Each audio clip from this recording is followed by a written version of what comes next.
Doença de Parkinson. A doença de Parkinson é descrita por James Parkinson em 1917, portanto, há muito tempo. Foi identificada principalmente através de autópsia realizada por esse médico em indivíduos que apresentavam alterações na fala, motora e tremores, principalmente em membros superiores. Na atualidade, é uma das doenças mais comuns em idosos.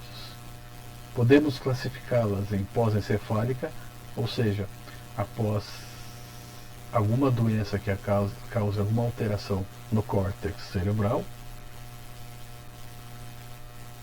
uma doença que seja arteriosclerótica, onde acontece uma redução ou interrupção do fluxo sanguíneo arterial, pode ser causada por uso de alguns medicamentos, e idiopática desconhecida. Trago algum dado para vocês que na década de 80 e em 89 nos Estados Unidos existiam 1 milhão de indivíduos com Parkinson, sendo que naquele momento de 40 mil a 50 mil casos novos eram identificados por ano.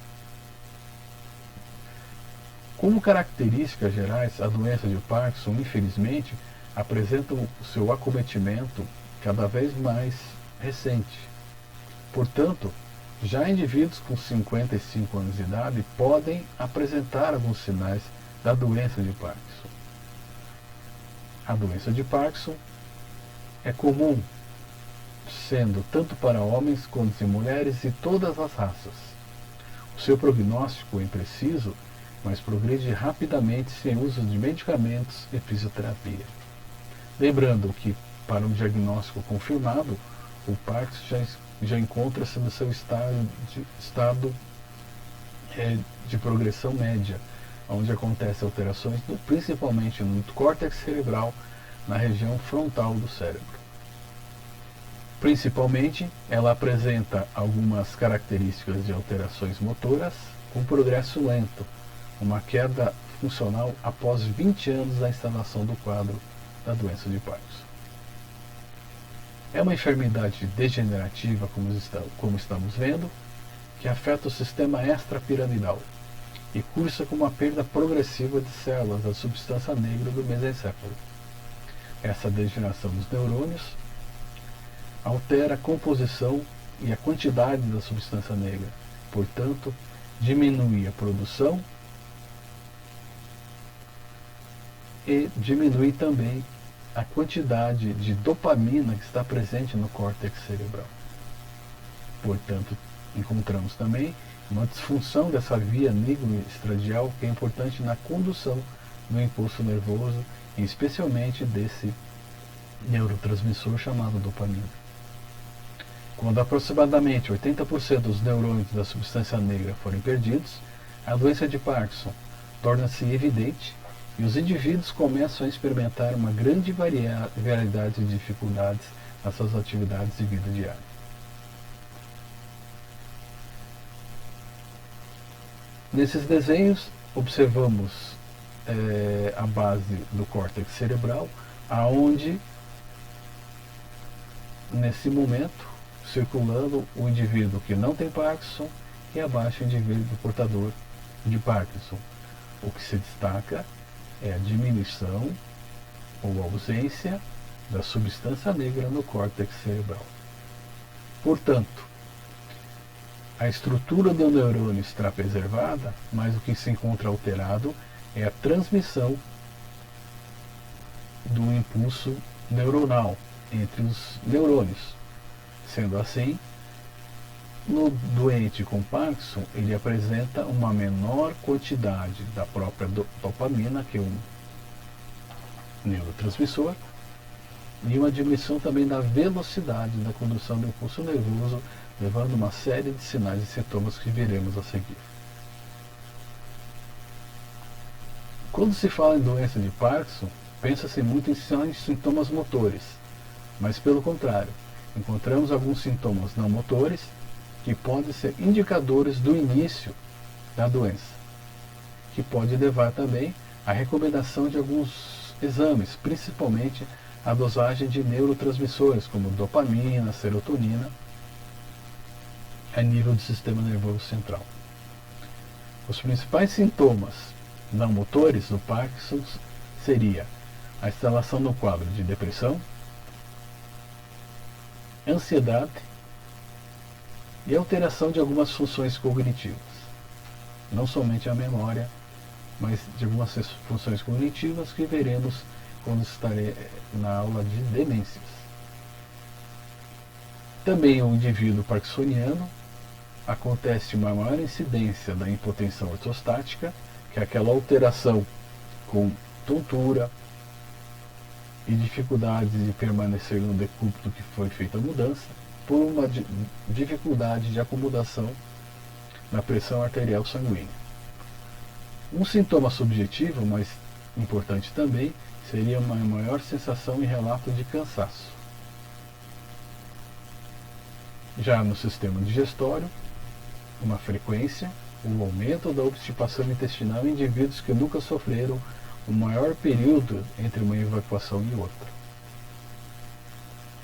A questão postural, ela envolve a questão da propriocepção, a percepção dos segmentos corporais pelo indivíduo no espaço corporal, e envolve também os estímulos que mantêm esse indivíduo em pé ou em algum decúbito. Mas em pé, principalmente, acontece uma instabilidade postural, quer seja estática ou durante a marcha, uma marcha característica, e em estágios mais avançados, caracterizada pela flexão anterior do tronco, flexão da cabeça e braços atrás do corpo, conhecida como posição do esquiador, como se o sujeito estivesse esquiando na neve, muito semelhante a isso. Na boca acontece uma alteração na capacidade de deglutir os alimentos, excesso de saliva que muitas vezes sai pelo canto da boca, e é necessário sempre enxugar com pano, com lenço, conhecido como cialorreia, e a diminuição do timbre ou do tom da voz. A voz, o sujeito com Parkinson fala mais baixo e com uma dificuldade no estágio mais médio e avançado de articular as palavras. Já no sistema muscular, a doença de Parkinson cursa com uma sarcopenia avançada, levando a um quadro de rigidez e fraqueza muscular. O mais característico da doença de Parkinson acontece um tremor em repouso. Esse tremor em repouso ele pode aumentar dependendo da exigência dos movimentos coordenados, tanto para membros superiores como de membros inferiores. Importante lembrar que a alteração urinária está presente no doente de Parkinson como uma necessidade de ir ao banheiro urinar, mais frequente que o normal, que pode ou não estar ligado à hiperplasia prostática no caso dos homens.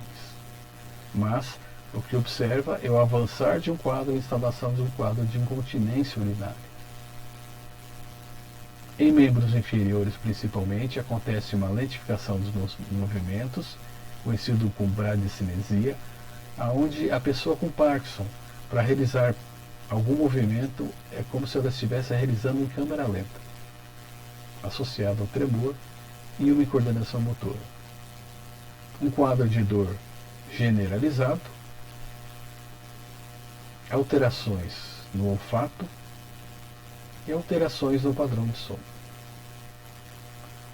A doença de Parkinson, relembrando, ela pode ser classificada como encefálica, induzida por medicamentos, arteriosclerótica ou idiopática. Na encefálica, ela foi muito comum nos anos de 20 e 30, após o surto de uma encefalite chamada de voo ecônomo ou letárgica. Os sintomas do Parkinson, eles aparecem após alguns meses da instalação da encefalite, ou infelizmente, de 5 a 10 anos depois. Os sintomas do Parkinson não estavam isolados e geralmente presentes com um quadro de hemiplegia, paralisias oculares, alteração do tônus, convulsões e episódios com uma progressão mais lenta, ou seja, a presença de alguma comorbidade neurológica associada ao quadro do Parkinson encefálico. O Parkinson também ele pode ter uma situação muito importante, que pode ser evitada ou minimizada, quando ele é induzido por alguns medicamentos. Portanto, é uma forma mais comum após a utilização de alguns medicamentos, como reserpina e fenantiazinas. Medicamentos para controlar ansiedade, depressão e sono principalmente. Alguns sintomas podem ocorrer após a utilização por alguns dias ou na interrupção, que é a abstinência da utilização dos medicamentos. Alguns sinais e sintomas. Em idosos, eles apresentam a bradicinesia, que é a movimentação em um padrão mais lento, amplitudes de movimentos reduzidas e algumas posturas fixas. E a mais característica da marcha é aquela postura do esquiador descrita anteriormente. Já em indivíduos mais jovens, acontece uma alteração de tônus muito frequente. Importante lembrar que essa alteração causada por medicamentos ela é comum tanto em idosos quanto em jovens e tende a se tornar permanentes quando não se observada essas alterações. Sendo assim, o que observa são movimentos estereotipados e repetitivos da face e boca, onde o paciente parkinsoniano jovem ou idoso ele fica abrindo e fechando a boca constantemente e deslocando o maxilar para a direita e a esquerda, associando alguns movimentos de fechar ou abrir um ou os dois olhos. E o que observa-se também é uma constante queixa ou relato de uma sensação de inquietude, de inquietação. A doença de Parkinson arteriosclerótica apresenta os sinais de Parkinson observados anteriormente, associados a alguns distúrbios vasculares, de artérias e veias, e principalmente na região cerebral, causam micro-AVCs, ou seja, microinfartos cerebrais, que podem ser obstrutivos ou hemorrágicos. Já na doença de Parkinson idiopática, ela é mais comum entre todos os tipos vistos anteriormente e, infelizmente, não existe conhecimento da sua causa. O paciente relata inicialmente o aparecimento de tremores, normalmente apenas de um lado do corpo e no membro superior, que evoluem para os dois lados do corpo. Acontece a bradicinesia, que é a lentidão dos movimentos, a diminuição ou, em casos extremos e finais do Parkinson, a ausência de expressão facial, a alteração da postura bípede, que é a postura do esquiador, aonde acontece uma alteração da marcha, com passos mais curtos e rápidos e movimentos indecisos para frente, para trás, para dentro ou para baixo na base de sustentação. E uma diminuição do movimento que se faz durante a marcha, aonde eu levo a perna direita e compenso com o braço esquerdo e vice-versa. Portanto, pode assumir posturas fixas por longos períodos de tempo. E essas alterações evoluem para uma dificuldade na fala, no volume da voz, nas atividades de vida diária, ou seja, uma dificuldade crônica em iniciar qualquer movimento. E no caso da marcha, dificuldade de iniciar a marcha e também de parar a marcha, o que pode levar a acidentes importantes. Medicamentos utilizados. O medicamento mais utilizado é o L-Dopa, que é a dopamina sintética. Tem indicação para reverter a bradicinesia, que é um efeito colateral que pode ser causado até pelo próprio medicamento. O que acontece é o desenvolvimento de movimentos involuntários anormais, a discinesia, na face, língua e membros superiores. O L-Dopa melhora em metade esses sinais e sintomas acima descritos. Entretanto, o uso a longo prazo, normalmente até 10 anos de utilização de L-Dopa em várias dosagens, é inevitável um desenvolvimento de uma instabilidade postural, causado por um efeito neurotóxico do próprio L-Dopa. Portanto, resulta em uma alta incidência da perda da capacidade intelectual e demência, que acontece nos estágios finais da doença do Parkinson. Ele colabora para esse quadro. Em relação aos medicamentos, antes eram utilizados somente anticolinérgicos, como nomes comerciais Artane, Congentin, principalmente o Aquiniton e Quemadrin, com efeitos colaterais como boca seca, visão turva, retenção urinária e delírio.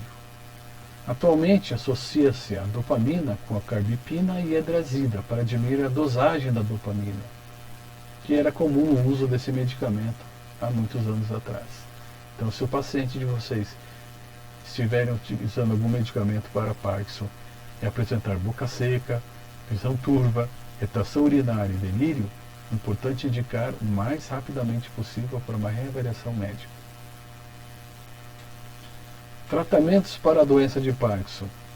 Inicialmente, o tratamento não cirúrgico seria a estimulação magnética transcutânea, que consiste na aplicação na região da cabeça de um aparelho que gera um campo eletromagnético, que consegue estimular diretamente de uma forma não invasiva, porque é externa à calota craniana, estruturas cerebrais profundas, que estudos dizem que esse campo eletromagnético chega a uma profundidade de até 2 centímetros.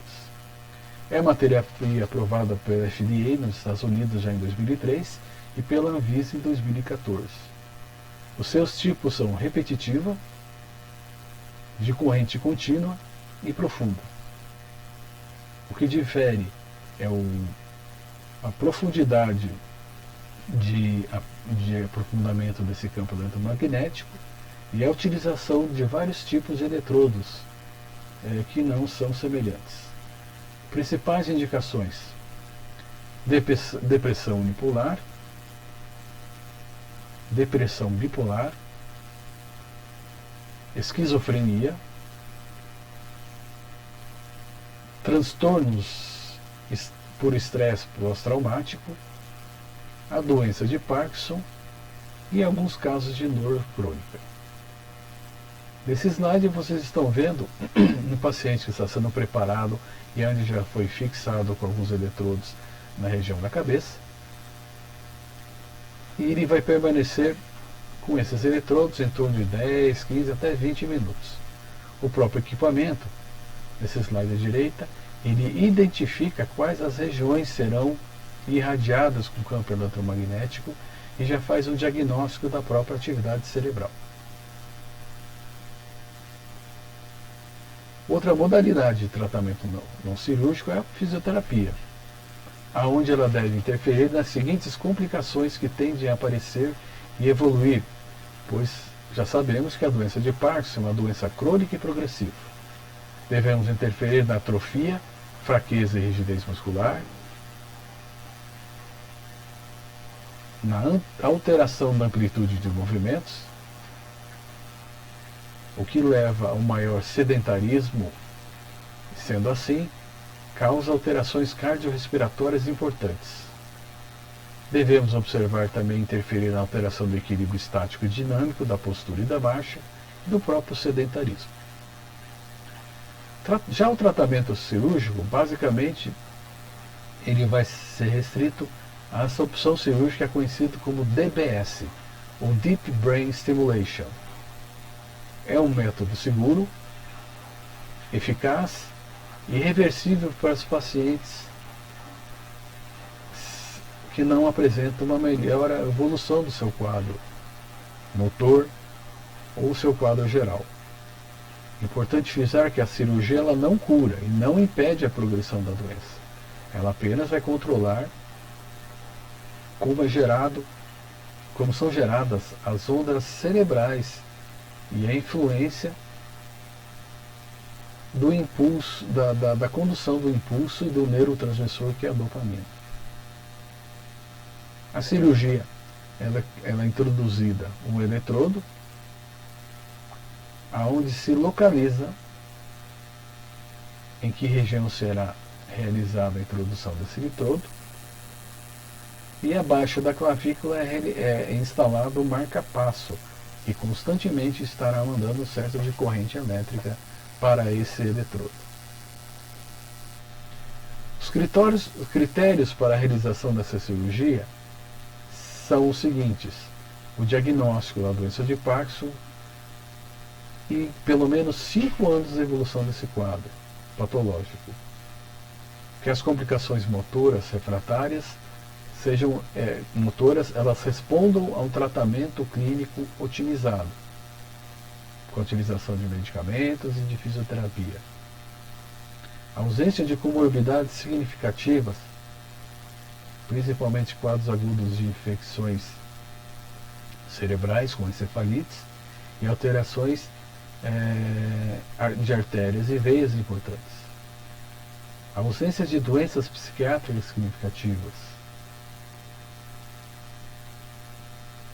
Quando da utilização do levodopa, na melhora dos sintomas. E aí é importante a realização dessa cirurgia, pois está se evitando o efeito de neurotoxicidade que o próprio levodopa, ao tratar, ele causa, após uma década de uso intenso. O último critério é que ocorra uma intolerância às medicações e o tremor de repouso ao uso dos medicamentos.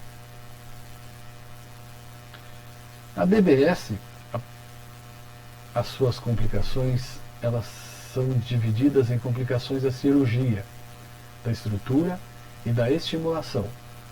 As complicações da cirurgia não são frequentes, que são complicações comuns a algumas cirurgias, como infecções, sangramentos, alguma sequela neurológica, como alteração de fala, visão, audição, hemiparesia, hemiplegia, e as reações aos medicamentos anestéticos e algumas crises convulsivas decorrentes do próprio ato operatório.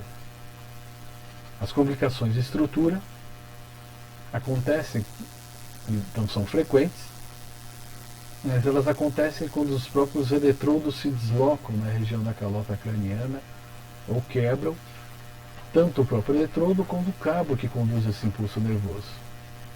Sendo assim, necessita de uma nova cirurgia para que seja revisado o procedimento. E alterações de estimulação, quando se observa após a intervenção cirúrgica, o aparecimento de movimentos involuntários, alterações psiquiátricas como esquizofrenia, transtorno de humor com ansiedade e depressão, que não estavam presentes antes. E principalmente alterações na marcha e alterações na fala, que não estavam presentes no mesmo grau observado anteriormente. O paciente na cirurgia da DBS deve realizar acompanhamento para a programação do ajuste do impulso elétrico e também o ajuste das medicações.